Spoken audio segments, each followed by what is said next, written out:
Go for research. Research करना चाहिए, नहीं तो मेडिकल फील्ड का जो एक्चुअल जॉय है, जो तुम्हारा एक्चुअल वाइब है मेडिकल फील्ड का, वो नहीं पाओगे तुम। Hi guys, and today we have Shubhro Bhattacharya, a final year MBBS student from Medical College, Kolkata. Thanks for joining. Thank you, and thank for inviting me in this wonderful session. And hello everyone who are the viewers and the audience. Hope you are safe and deal a lockdown life in this scenario. Okay, so now I would like to introduce him, tell about his research works. Like there are quite a many. I'll try to include a few highlighted ones. Those include NCBI and PubMed indexed research papers published by international journals in Iran. And he's still working on 4 research papers, and one should be out within this year. So he's a man with a lot of experience, and we are going to talk about UG research and its scope today. So let's begin. Yeah, no problem. Absolutely. Okay, so I want you to introduce what is UG research? What do we mean by this? Okay, so actually UG research means UG means the undergraduate, and when we are in the MBBS curriculum, not going to the next or NEET PG seat, before that if we do any research paper and if that is published in like journals, so that a big CV value in our medical curriculum. Okay, so this is actually called the UG research, and there are some like ICMR research and some WHO research, and there are some just research institute which are promoting or which are providing us some research like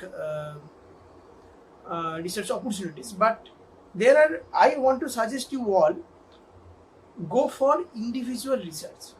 Individual research means pick your interesting subject and just go your comfortable and most sweet and most approachable teacher or the professor of that subject and request them for be a guide of you on a topic which you want, and then go for the individual research and go for the national or international conference or state conference of that subject only. And after that you will be able to publish that research paper in international national journals with the help of that guide. So this is all about the brief of UG research. Okay, so the next thing which I would like to ask you is that I want a stepwise discussion. Like a student is Okay. really interested in a topic. Okay, he's really interested in a Okay, topic. okay. He wants to study that. He wants to explore beyond the syllabus. Now, how does he start his researching?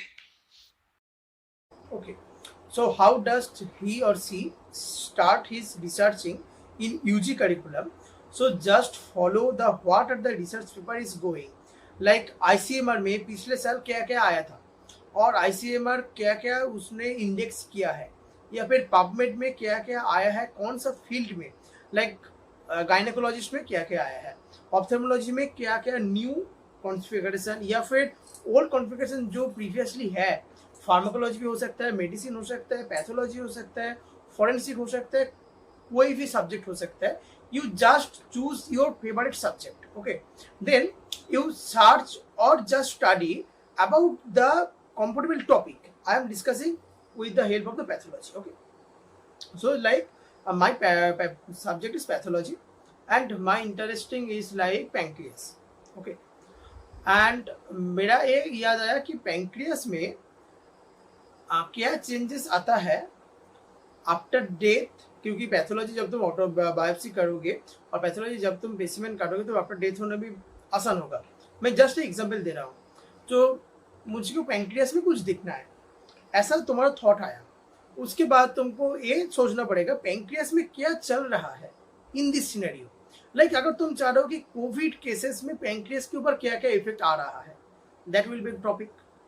And इसके बाद तुमको और भी थोड़ा सा synchronise करना पड़ेगा. Like तुम इंडिया में देखना चाहते हो या फिर वेस्ट बंगाल में देखना चाहते हो, या फिर नहीं तुम एक छोटा सा विलेज में देखना चाहते हो कि one study I want to do in a single village or in a single state, like with this amount of people or this amount of participants, and जो लोग कोविड ऑकर हुआ है उनका क्या क्या चेंजेस पैंक्रियास में आया है।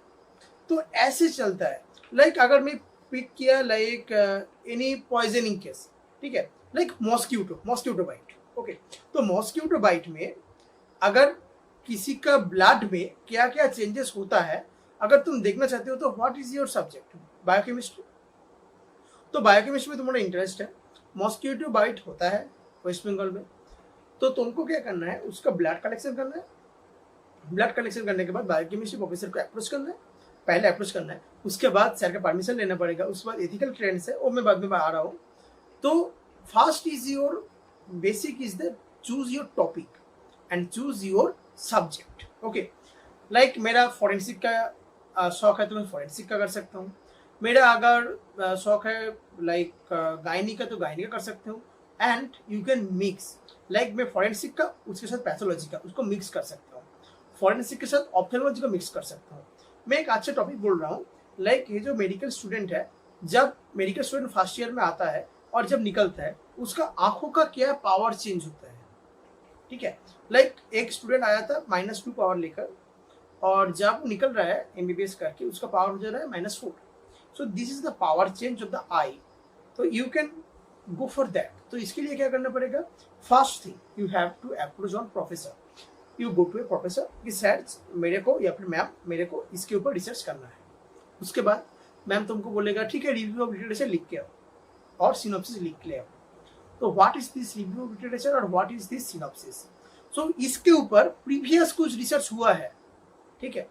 लाइक तुम जस्ट गूगल में जाओ, गूगल में जाने के बाद सर्च करो कि power changes of the eye research papers on medical ground और in UG students, just search randomly and you will be found many of research paper, many of articles in the Google free of cost. Read out them, वो लोग कैसे किया है, वो लोग का result क्या आया है, वो लोग कौन से फील्ड में किया है, कौन से एज ग्रुप में किया है। तो you can gather one brief knowledge about that research field और दैट रिसर्च टॉपिक। तो उसके बाद after gathering that knowledge you have to write in your own language all of the findings and all of the summaries of those research papers, and this is called review of literature, okay।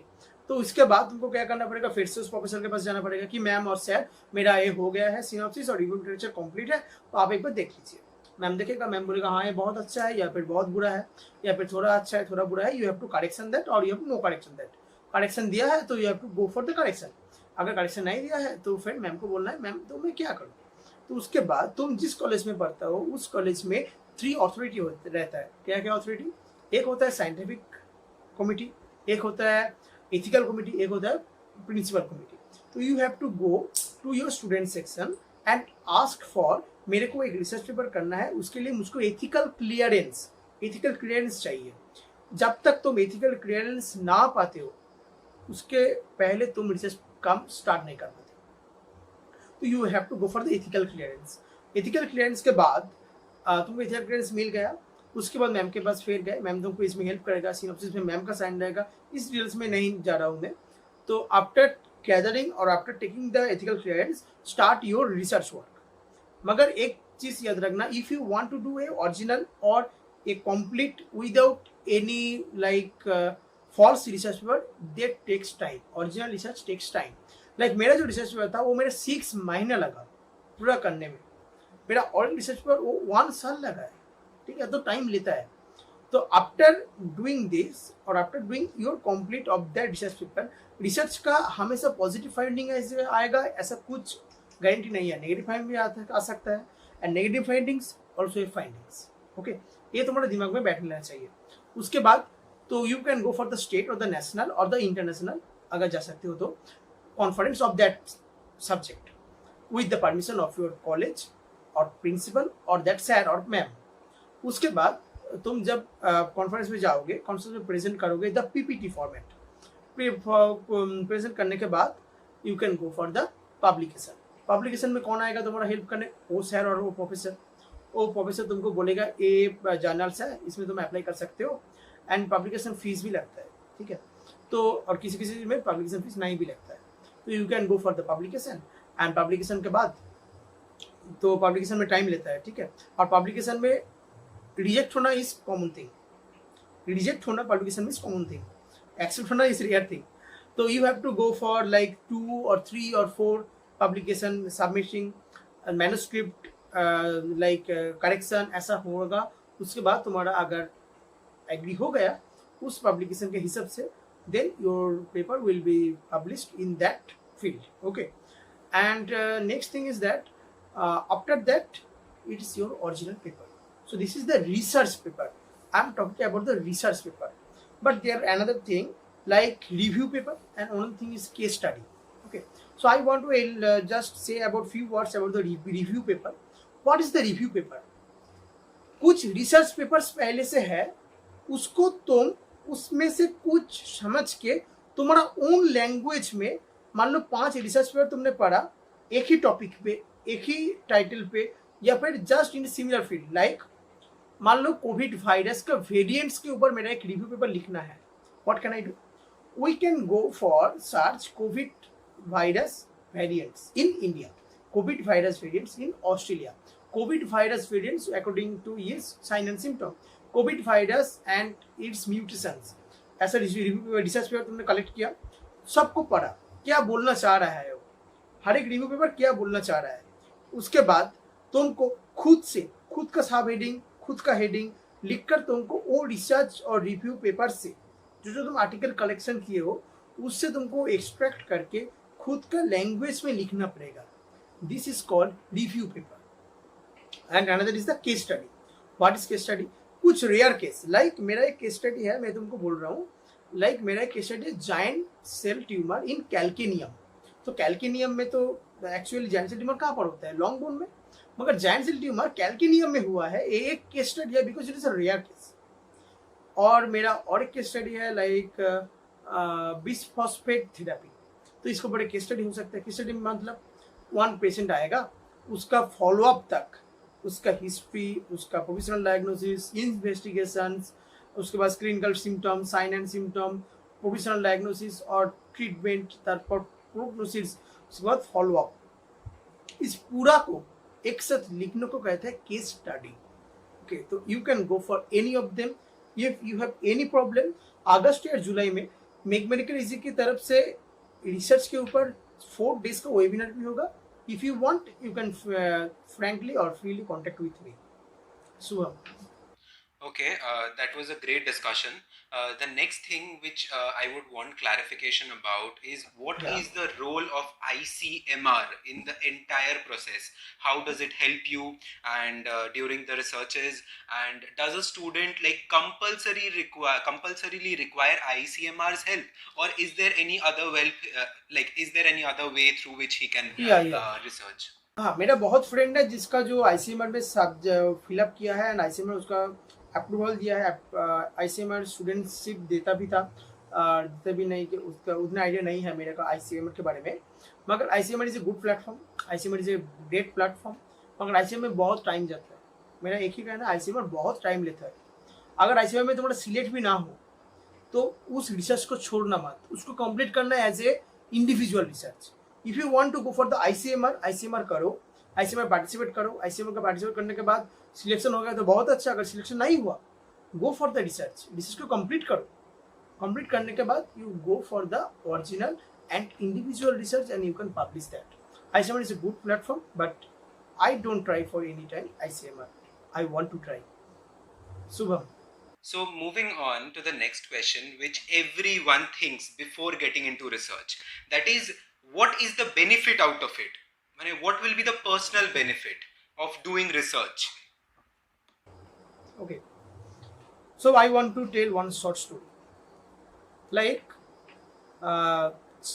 घर में T होता है तो हर time T में sugar देता है, कोई नींबू देता है, कोई उसमें पुदीना देता है, कोई उसमें अदरक देता है। अगर टी में सिर्फ शुगर ही देना है ऐसा ही पहले से तुमको बोला जाए और तुम करते जाओ तो कभी भी अदरक, पुदीना या फिर लाइक नींबू, इसका बेनिफिट्स हमको पता नहीं चलता, ठीक है। This is the process how research help our society. क्या हेल्प करता है? हम जब कुछ रिसर्च करते हैं, रिसर्च लाइक हम फिर से ढूंढ रहे हैं किसी चीज को, कोई चीज मिस आउट हो गया क्या, दिस इज कॉल्ड रिसर्च, ठीक है। तो एक रिसर्च एक सोसाइटी में बहुत सारा इम्पैक्ट फैलता है। ये है सोसाइटी का हेल्प। तुम्हारा क्या हेल्प होगा? यू आर द रिसर्चर और you are the author, you get one authorship of the research paper that will be help in your CV. What is CV? It's like a biodata, okay. When you go for any interview, any promotion in your professional life, or in your in your doctor's life, in your doctor's career, or in your professor career, so every research paper have a very important value, and UG research paper has a great value in your PGC में। जब तुम जाओगे उस subject के ऊपर, अगर तुम्हारा UG research रहेगा तो बहुत बेनिफिट होगा in your career, okay. And research paper से तुम्हारा एक अगर तुम्हारा कोई दादा या फिर पापा या फिर कोई है जिसको एक सर्टिफाइड मिला या फिर कुछ एप्रिसिएशन मिला कि like he is an the best of the employ of this year, और ऐसा कुछ उसको लाइक सर्टिफाइड मिला या फिर एनीथिंग उसको मिला related to some new findings, what is his और व्हाट इज हर फीलिंग। एक रिसर्च पेपर एक ऐसा चीज है, अगर तुम उसको रिसर्च पेपर में पार्ट लेते हो तभी तुमको उस फील्ड का अच्छा डेप्थ से, उस फील्ड का क्या एक्चुअल है उसको तुमको समझ में आएगा। So I want to share my view, okay। तो मेरा जो रिसर्च पेपर ईरान में पब्लिश हुआ था, वो रिसर्च पेपर है regarding, and I want to thanks doctor Abhishek Das, our forensic professor, associate professor of medical college Kolkata. एंड अगर सर नहीं रहता तो मेरे को रिसर्च के बारे में कुछ भी नहीं पता चलता, कुछ भी नहीं। सर ने था और सर है, और सर के लिए मेरा इतना कुछ नॉलेज जो भी आया है, जितना मिनिमम नॉलेज आया है, सर के लिए आया है। एंड सर के साथ मेरा जो फर्स्ट काम था, मैं अरुणी चक्रवर्ती सर ने किया था, वो काम था the factors affecting UG medical students curriculum. Short में बोला, this is not the title original. तो इसमें क्या हुआ, हमको क्या दिखने मिला, वही क्या क्या मुझको लर्न क्या सीखने मिला। First of all data collection, second of all data analysis. उसमें क्या रहता है लाइक स्टैटिस्टिक्स, पी वैल्यू। उसके बाद तुम एक कम्युनिटी मेडिसिन में जब पढ़ोगे तब तुमको हैफाजत लगेगा, मगर जब तुम रिसर्च में करोगे तब तुम उसको सिंक्रोनस ऑर्डर में समझ में आएगा, ठीक है। उसके बाद मेरे को प्रेजेंटेशन बनाने में इजी हुआ, पीपीटी कैसे बनाते हैं वो मेरा दिक्कत है नहीं। उसके बाद मेरे को और एक रिसर्च पेपर था, उसमें है 1 पेशेंट का पैंक्रियास में क्या चेंज होता है, ठीक है। तो इसमें हमको क्या हेल्प हुआ, पोस्टमार्टम करे हम, खुद से नहीं देखे, हम एकदम करीब से देखे हैं। उसको पैंक्रियास निकले हैं, पैंक्रियास को कैसे फॉर्मल्डिहाइड में रखते हैं वो हम देखे हैं। उसके बाद हमने क्या किया, पैथोलॉजी में गए, पैथोलॉजी के जाने बाद उसको कैसे स्कैनिंग करते हैं, गौर से एकदम करीब से खुद के हाथों से करे हैं। तो इसका हमसे क्या बेनिफिट हुआ, हमको what is necrosis, what is blood vessels, what is actually pancreas looks like, हमको गौर से देखने को मिला 40 स्लाइड्स में, ठीक है। तो this is the actual benefit of the research, you get compact and full knowledge about that subject, and you get one appreciation like you are a researcher. This is a great appreciation, and when your paper is published, ठीक है, तो उसके बाद तुमको एक अच्छा CV का एक हकदार बनोगे तुम। That's it. Okay. So, like, this was the story when your research paper does get published. Now, Yeah. as you said, that the chances of a research paper to not get published is really high, to get rejected is Yeah. really high. So, Yeah. how do you react to that situation? What do you do then? या तो देखो, एक research paper reject होना it's like a natural thing, okay. तो जब research paper एक publishing में तुम्हारा सिलेक्शन नहीं हुआ है, इसका मतलब कि कोई पब्लिकेशन नहीं है जिसमें सिलेक्शन नहीं होगा, ऐसा नहीं। 3 करो, 4 सबमिट करो तो तभी पता चलेगा क्या तुम्हारा फॉल्ट है। एक सबमिशन जब कैंसिल होगा, हर एक फेलियर तुमको क्या सिखाता है, व्हाट इज योर फॉल्ट, क्या तुम्हारा एक्चुअल प्रॉब्लम है। व्हाट योर वीक पॉइंट, हर एक फेलियर तुमको उसका एक तुमको लाइक नॉलेज देता है जो व्हाट इज योर प्रॉब्लम और what is your actual fault, तो उसको रेक्टिफाई करो फिर सबमिट करो। सिलेक्शन नहीं होगा ऐसा नहीं, मगर रिजेक्शन ज्यादा होता है सिलेक्शन से। 500 रिजेक्शन के बाद एक बार सिलेक्शन हो ही जाएगा, बिकॉज तब तक तुम सब कुछ उसको सही कर चुके हो। Okay, that is great. And tell me something about publishing your research paper in the foreign countries. How is it done? What is the procedure? Okay so मैं जो बोला, actually you have to approach your professor, because उसको सब कुछ पता है। जितने मेरे को पता है उससे ज़्यादा उस प्रोफेसर को पता है। तो मेरा रिसर्च पेपर जो सबमिशन और जो पब्लिशिंग हुआ है, इसका पूरा कौन सा जर्नल में होना चाहिए या फिर कौन सा जर्नल में करने पर बहुत अच्छा होगा, ये सब सैर ने बोला था। इसमें मेरा कुछ है नहीं। सैर रिसर्च पेपर में माहिर है, एंड सैर रिसर्च पेपर सबमिट करना कौन सा जर्नल में अच्छा होगा, ये तुम्हारा जो गाइड रहेगा वही तुमको अच्छे से गाइड कर पाएगा, बिकॉज वो जानता है ऐसा कैटेगरी का रिसर्च पेपर कहाँ पे पब्लिश होता है। Because we are new in this field, in this medical field is very vast, very long. जो तुम अब दिख रहे हो वो कुछ भी नहीं है मेडिकल फील्ड का। मेडिकल फील्ड जब तुम कंप्लीट करोगे, पता नहीं कंप्लीट कब होगा, कंप्लीट जब तुम करोगे उसके बाद तुमको पता चलेगा क्या था मेडिकल फील्ड, ठीक है। मगर वो जो प्रोफेसर और जो सैर है तुम्हारा, वो सैर को तुमसे ज़्यादा नॉलेज है, एंड तुम उसको बहुत अच्छे से पता है कौन सा जर्नल में कहाँ पर ये पेपर सबमिट होगा या फिर एक्सेप्ट होगा। Okay. So the next thing is about that how do you get such a teacher, get such a professor who will guide you throughout the way? Like it might just happen in your medical college. हाँ, You do not get a professor who wants to work on that topic with you. yeah. So what do you do then? How do you approach like teachers from elsewhere? Okay, so that's a nice question, but it is depend on your luck, and just मेरा जो कहना है, communicate and interact with professors. बात करना start करो, doubt clear करना start करो, sir के साथ डिस्कस करना स्टार्ट करो, प्रोफेसर के साथ डिस्कस करना स्टार्ट करो। हम लोग जाते नहीं, हम लोग सर के पास अप्रोच करने के लिए जाते ही नहीं। अगर हम ना जाएंगे, सर लोगों के साथ, मैडम लोगों के साथ बात ही नहीं करेंगे, तो हमको कैसे पता चलेगा। एक लेक्चर कोई भी लेता है, कोई भी प्रोफेसर लेता है, उस लेक्चर से उस प्रोफेसर का क्या मेंटलिटी है, क्या उसका बिहेवियर है, ऐसा कुछ भी नहीं हमको मालूम पड़ता है। उसके लिए तुमको टॉक करना पड़ेगा, कम्युनिकेशन करना पड़ेगा, and communication is the best thing and the main thing in the medical field. तुम जितना कम्युनिकेट करोगे, जितना तुम बात करोगे, जितना तुम ओपन होगे, जितना तुम गैदर करना स्टार्ट करोगे, उतना ही तुम आगे एक्सपोज होगे, एंड उसको उतना ही तुमको एक्सपीरियंस गैदर होगा। तो मेरा कहना है, just talk to the professors, बात करो उन लोगों के साथ, उन लोगों के साथ डिस्कस करो regarding medical fields, medical topics, medical research papers, medical review papers, case studies. Sir आपके समय में रिसर्च पेपर कैसा होता था, just talk with them, and तभी तुमको पता चलेगा कौन सा सर अप्रोचेबल है, कौन सा सर अप्रोचेबल नहीं है। मगर मेरा ये कहना है, कोई भी सर अप्रोचेबल नहीं है ऐसा नहीं हो सकता है। सर लोग हमको गाइड करने के लिए ही है। We have to first respect all of them, and just बात करना स्टार्ट करना पड़ेगा। उसके बाद सर का भी अगर टाइम होगा, सर का भी अगर लाइक प्रोफेशन में उतना प्रेशर नहीं रहेगा, तभी तुमको सर हेल्प कर पाएगा। तो जस्ट सर के साथ बात करना स्टार्ट करो, कम्युनिकेशन स्टार्ट करो। एक कम्युनिकेशन एक तुम्हारा अच्छा टीचर स्टूडेंट रिलेशनशिप को स्ट्रॉन्ग करेगा। यही मेरा एक्सरसाइज है। Okay.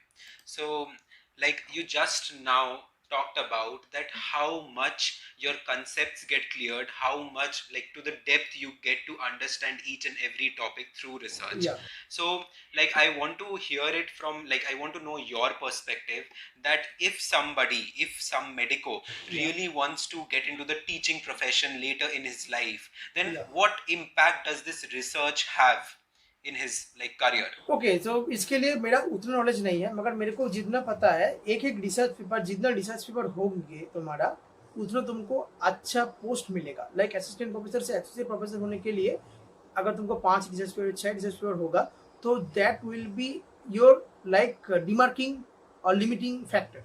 इसके बाद कितना रिसर्च पेपर है, कितना रिसर्च पेपर करा है, इसके ऊपर डिपेंड करके इसका प्रमोशन। तो एक्चुअली द प्रमोशन प्रोसेस में रिसर्च पेपर का एक बहुत बड़ा वैल्यू आता है। एंड जब तुम पीजीशिप करोगे, you have to do 4 research paper, और थीसिस जिसको कहते हैं, थीसिस भी होता है, रिसर्च पेपर भी करना पड़ता है, दैट इज कंपलसरी। मगर अभी तुम यूजी से स्टार्ट करोगे, so that bring a biggest opportunity and biggest like तुम्हारा CV in your future if you are want to go for the teaching profession. Okay. Okay. So lastly, the last Yeah. question of the video would be that what is your advice for the students who will be like continuing or starting their research in the upcoming years? ओके, तो मैं एक बात करना चाहता हूँ इसका पहले, those who are want to be attend PLAB और यूएसएमएल एग्जाम्स, रिसर्च पेपर के ऊपर वहाँ पर मार्क्स रहता है. Like if you do one research paper, you are the first author, correspondent author और सेकंड ऑथर, इसके ऊपर 5 या फिर 6 मार्क्स रहता है, डिमार्केटेड मार्क्स रहता है. तुम जितना रिसर्च पेपर करोगे उतना तुम्हारे मार्क्स इंक्रीज होते जाएगा. वो रिसर्च पेपर जब तुम नेशनल इंटरनेशनल कॉन्फ्रेंस में जाके बोलोगे तब तुम्हारा मार्क्स इंक्रीज होना स्टार्ट करेगा. वहाँ पर ऐसा मार्क्स डिविजन है.